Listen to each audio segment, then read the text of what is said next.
Hey, what's up, guys? General Grievances. Alright. Doing a playthrough of Bloodborne. This is the second time we changed things up a little bit because I want the quality to be a little bit improved. So we're just gonna have me playing through for the most part, and Mike's gonna jump in if I need a hand. But he's here with us. Yeah, I'm right here. We figured that this would be better because it was a little too quiet the first playthrough. So yeah, because we were concentrating on killing bosses. So now I'm not concentrating on playing, and I've already played through this game a couple of times. And I'm almost as far as I've been in this game, so I'll let you guys know when I get to the point where I've already been, and then it's gonna be all new and terrifying to me. You've already gone past this? Yeah, I got a little bit past this. I got to Bergenworth, right? It's something scary that I'm gonna. Okay. Oh yeah, well it's all scary. Yeah, terrifying. Yay, workshop tool. Have you used the workshop tool yet? No, because remember we were playing through when we were testing out everything to start doing recording. Right. We did share play, and you and Amanda were watching me. Right. I wrecked Gascoigne for the first time ever, and like I wrecked him. It was awesome.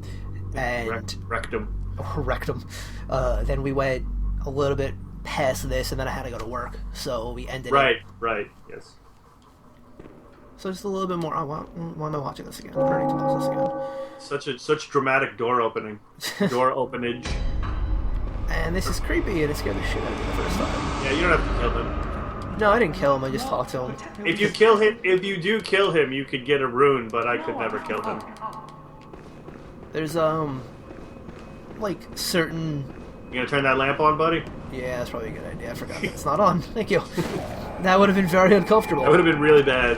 Well, not that bad. There's no enemies between the last lantern and this one. It's just a lot of walking.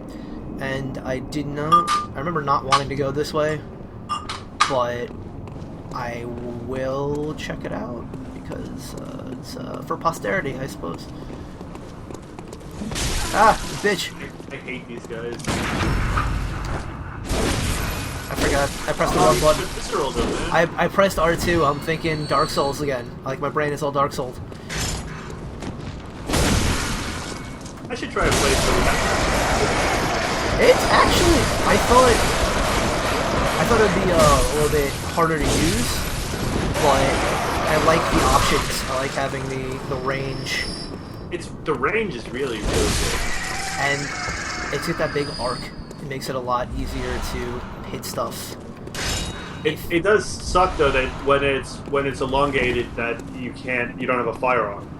Yeah, but you know, it's a nice trade-off for if you know what you're doing. It's a good trade-off. Yeah, it's easy enough to. Oh, it's another. Those crows remind me of Douglas so much. Black cat. I have two black cats. I have Billy Joe, who's 23 pounds, and 14. Oh wow. He's old. And Douglas, who you probably will hear crying, to come in the room in a little bit. All right, there's this one. We'll be doing a lot more of those. Yeah. If I can actually pay attention properly. Ah, God, obviously not. Okay. Yes! There we go. Visceral is such a satisfying mechanic. Yeah, there was something very similar in Dark Souls, but it was parrying. And, ooh, I got a shield, yay! The shield actually, I used later, but you probably won't need it.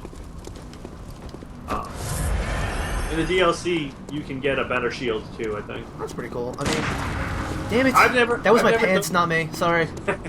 I haven't played the DLC yet, so if you want to, I'm down for it. Absolutely. That's definitely something that's coming down the line. Yeah. That's when you can get that great moonlight sword, or, yeah. You know how I like my large, oversized weapons? You do. Is that from Berserk, or just that's one of the reasons why you like Berserk so much? I might be from Berserk. I mean, that's a very large influence on my life. My timing is just off today. Right. There we go. It's Did the camera look okay? It just did a little Zack Snyder like stop and go for me over here. That's probably just a connection. And there's something terrifying over here that you don't want me to know about yet because it's gonna be. Wait, look at it. Look at it. Oh God, what the fuck is that? Oh, you'll find out later. Jesus, laser beam, Christ. Laser beam. Yeah. You got a problem with lasers? So... Yeah, I don't know. It might be... I love Berserk. I've got a Berserk tattoo that I really wish that I would have spent slightly more money on. Well, you can always get it done over. Yeah, I'm gonna. It's not as bad as my Boondock Saints tattoo. Well, that's pretty terrible. Well, it's Boondock Saints is still a pretty big deal. No, I'm not saying that I regret having a Boondock Saints tattoo. I'm saying that the actual tattoo is horrible. Right. So I'll tell everyone, my first tattoo I got in my friend's basement from one of her friends, and he did not do a very good job, and all of the skin is raised, and you can basically feel what it says. Yeah. So, like I said, I don't regret getting it. And then when I went to get my other tattoo that's actually good, the tattoo artist was like, well, I have a lot of tattoos that are bad, but they remind me of a specific time in my life, and I wouldn't change them, so I'm kind of on that. Yeah. Like, I'm just going to leave it. I can feel that. Yeah, you know what I mean? Plus, your brand is so light that you can totally go over it. Yeah, and, I mean, I like it. I just wish that it was, like, properly... Like, the angles are off. Yeah. And I gave them a picture, and I was like this, but proper, you know, I just want straight lines. And they were like, okay. It was a friend of Gina, our cousins, and because our cousin Gina worked at a tattoo place for a long time. And I went there and I was like, I'm gonna get my tattoo. She's like, oh, this goes great. You know, you'll be fine. I was like, alright. And it was fine while it was healing, and then once it finally healed, it was like, well, that's not an appropriate angle. Yeah. Did you notice that the Hunter mark is basically the brand from Berserk? Yeah. They said they took a lot of, or at least some influence from Berserk. Yeah, especially in Dark Souls 2. Like, you can heal! Got it. Basically, in Dark Souls 2, I never got to that point because I'm not as good at Dark Souls 2 as I am in Dark Souls. I thought. But basically, I have a friend that I used to play with, play Dark Souls with. He showed me his Dark Souls 2 save file, and he had a character that was guts. Like, he had a pyromancy on his, equipped to his left hand that basically he shot a giant fireball like a cannon. Nice. It was awesome. Oh, I forgot to go in this room downstairs. That's right. I gotta go back down there. Was this the room where I was like, maybe you want to go in there? And you're like, why? I'm like, I don't know. Maybe there's a thing in there. Yeah, and I was terrified, and it was nothing. Did you talk to, is this where you talked to Alfred? I don't know his name, but yeah. It's like right out here. The dude with the mutton chops? You think so? It's like right out here, right? I think so. There he is. He gives you something that's pretty cool. You're a beast hunter, aren't you? Yes, I am. Oh, big part protege of Master Ligarius. So, why not come? I was gonna skip most of the dialogue. I'm gonna cooperate. I would cooperate with. You can also you can fight, choose to fight him, but he'd probably destroy you. Probably.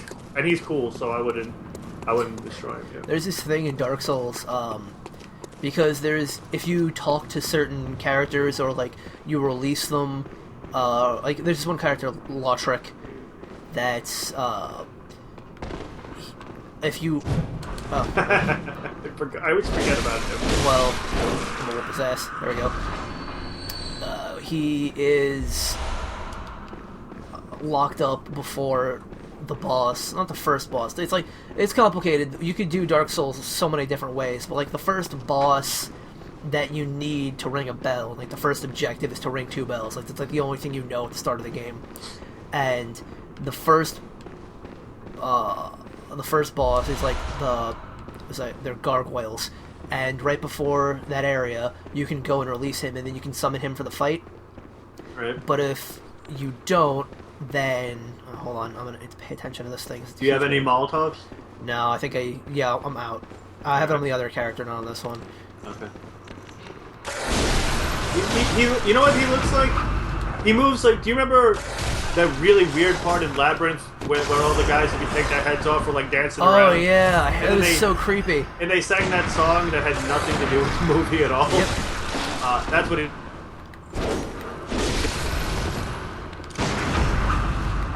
Yeah. Yeah. Eat my fist, you bitch.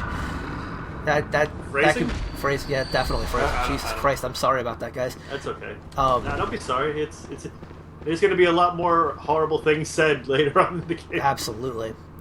So, if you release him, then there's more story you can do with him, but he'll show up regardless at the main area, like the main hub. Mm-hmm. And he's, more nothing. yeah. Thanks. He has a ring that if you kill him, it's awesome. It raises your HP and your stamina by like 20% or something like that. And it's really good, but if you ever take it off, it breaks and you can never put it back on. Really? Yeah. Oh, was there ever any indication that would happen, or just like... No, it tells you that straight up. Oh, like, okay. you can never take it off. So, don't take it off. Would there be a reason to take it off? There was another ring you needed to equip, because there's certain like story parts that you need specific items. Like for one of the main bosses of the game, you need to equip a ring, and it lets you survive in the abyss. Because otherwise, you try to go into the abyss, which is just blackness, you die immediately. But if you wear the ring, you're fine, and then you go into the boss fight. Do you not see the door? No, I saw the door over there. I was curious what's over here. Okay. And I was trying to think of anything. But anyway, so it's a really easy way to beat him because he's sitting like right at the edge of the cliff. And story-wise, he's gonna kill like a firekeeper, which is like, there's a lot of there's blood vials in here that let you heal. Right. Okay. There's Estus flasks in Dark Souls, and You say flesks? Estus flasks. Estis flesks. The Estus flasks in Dark Souls, and they. What do you think they taste like? Well, do you considering, drink yeah, you drink them. yo, chase that thing, that fucking little... It jumped off the cliff already. You son of a bitch. Well, down there. What is that? They usually have, like, blood gems or something good. They just scurry away. There's something like that in Dark Souls, too. There's a big, oh, Lord. What is this? Didn't you see the warning? I don't want to tell you. Back at once. I don't think I want to turn back. Old Yarnum, burned and abandoned by men, is now home only to beasts. Turn back. I can taste your apprehension. Yeah. That sounds disgusting. I didn't Yeah. mean that. That's pretty gross. Alright, I'm gonna change my armor. So before we venture forth, I think we should call it here, and we'll say next time on General Grievances. Alright. Yeah. Next time on General Grievances, and goes into Old Yarnum.